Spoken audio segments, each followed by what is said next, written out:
আসসালামু আলাইকুম, কেমন আছেন সবাই? আশা করছি ভালো আছেন, সুস্থ আছেন। আমি আবারও হাজির হয়েছি আপনাদের সামনে একটি নতুন ব্লগ নিয়ে। এখন আমি রান্না করব মাছের ভুনা। এর জন্য আমি পেঁয়াজ কষিয়ে নিচ্ছি।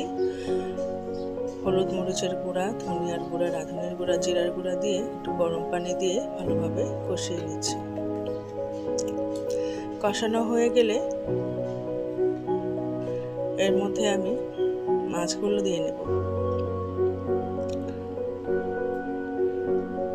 নেড়ে চেড়ে ভালোভাবে আমি আগে কষিয়ে নিচ্ছি। টমেটো দিয়ে দিলাম, কাঁচামরিচ দিয়ে দিলাম। এখন মাছগুলো দিয়ে নিচ্ছি।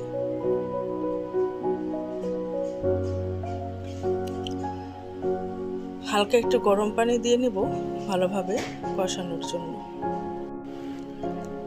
একটু হালকা করে নেড়ে দিচ্ছি।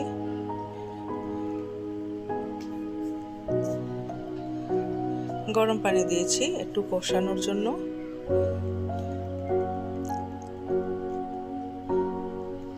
হালকা হাতে নেড়ে দিচ্ছি যেন মাছগুলো আবার ভেঙে না যায়। আমার ভিডিওটি যারা দেখছেন ভালো লাগলে একটা লাইক করে দেবেন, সাবস্ক্রাইব করে নেবেন। যারা অলরেডি করে ফেলেছেন তাদেরকে অসংখ্য ধন্যবাদ। এখানে আমি আরেকটু জিরার গুঁড়া দিয়ে নিচ্ছি।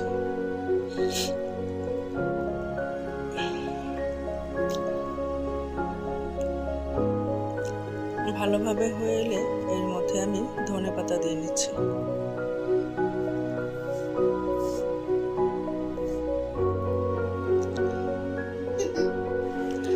মাছ ভুনাটা আমার হয়ে এসেছে, এটা এখন আমি নামিয়ে নেব। এখন করে নেব একটু লইটা শুটকির ভুনা। পেঁয়াজ ভেজে নিচ্ছি, সামান্য একটু গরম পানি দিয়ে নিচ্ছি।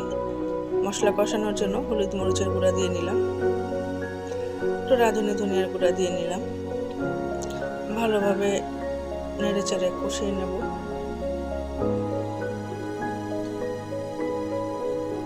মশলা কষানো হয়ে এসেছে, এখন আমি গরম পানি দিয়ে ধুয়ে রাখা শুটকিগুলো মশলার মধ্যে দিয়ে নিচ্ছি। ভালোভাবে নেড়ে চেড়ে মিশিয়ে নিচ্ছি।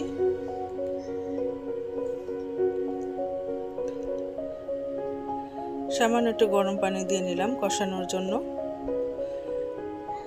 একটু টমেটো দিয়ে নিলাম, কাঁচামরিচ দিয়ে নিলাম, একটু নেড়ে দিচ্ছি। এর মধ্যে আমি অফলাইনে কয়েকটা ছোট ছোট আলুও দিয়ে নিয়েছি। আলুটা আমার দেওয়ার কথা ছিল না, কিন্তু ওরা বলল শুটকির তরকারিতে 2-1টা আলু দিতে, তাই দিয়ে নিয়েছিলাম। শুটকিটা আমার রেডি হয়ে গেছে, এখন এটা আমি নামিয়ে নিচ্ছি। এখন আমি একটু আরেকটা কড়াই নিয়েছি, পেঁয়াজ ভেজে নিচ্ছি। এর মধ্যে আমি মুরগি রান্না করব। মুরগির মাংসগুলো আমি পেঁয়াজের সাথে ভালোভাবে ভেজে নেব। খুব ভালোভাবে ভাজা হয়ে গেলে এর মধ্যে আমি একটু আদা দিয়ে নিচ্ছি। আদা দিয়ে আবার একটু ভালোভাবে ভেজে নেব। আমি কিন্তু এই মাংসটা এইভাবেই রান্না করি, যেহেতু এটা ব্রয়লার মুরগির মাংস। খুব ভালোভাবে ভেজে এরপর এর মধ্যে আমি হলুদ মরিচের গুঁড়া দিয়ে নেব, জিরার গুঁড়া দিয়ে নেব, রাঁধুনি ধনিয়ার গুঁড়া দিয়ে নেব। খুব ভালোভাবে এটাকে আমি কষিয়ে নেব। এইভাবে রান্না করলে এটা কিন্তু খেতে খুবই মজা লাগে।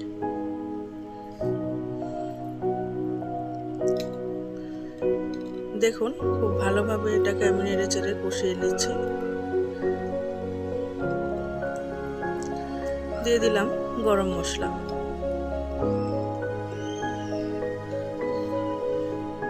খুব সুন্দর মতো আমার এটা কষানো হয়ে গিয়েছে।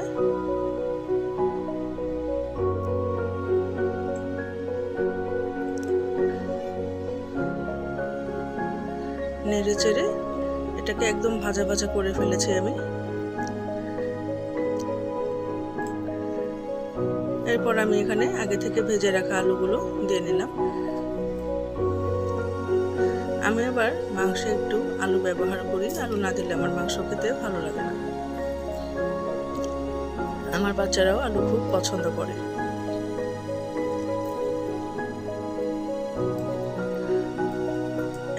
মধ্যে আমি দিয়ে দেব কাঁচামরিচ, আবার একটু নেড়ে নিচ্ছি। এটা এভাবে যত কষানো হবে তত খেতে ভালো লাগবে। ইচ্ছা করলে আপনারা এটা এভাবেও খেতে পারেন, কিন্তু আমার একটু এখানে ঝোলঝোল রাখা দরকার, তাই একটু গরম পানি দিয়ে নিচ্ছি।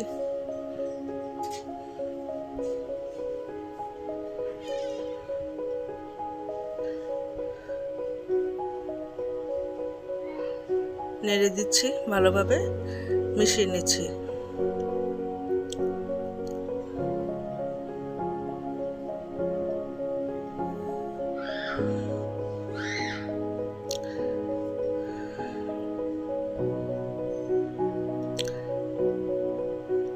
আপনারা ইচ্ছা করলে এটাকে শুকনো অবস্থায়ও খেতে পারেন, তখন আমি যেভাবে ভালোভাবে কষিয়ে নিয়েছিলাম, কিন্তু আমি এটা এইরকম ঝোলঝোল রাখব। মুরগির মাংসটা আমার হতে আর একটু সময় লাগবে, একটু ঢাকা দিয়ে দিলাম। এখন দেখুন এটা পারফেক্ট একটা টেক্সচারে আসছে।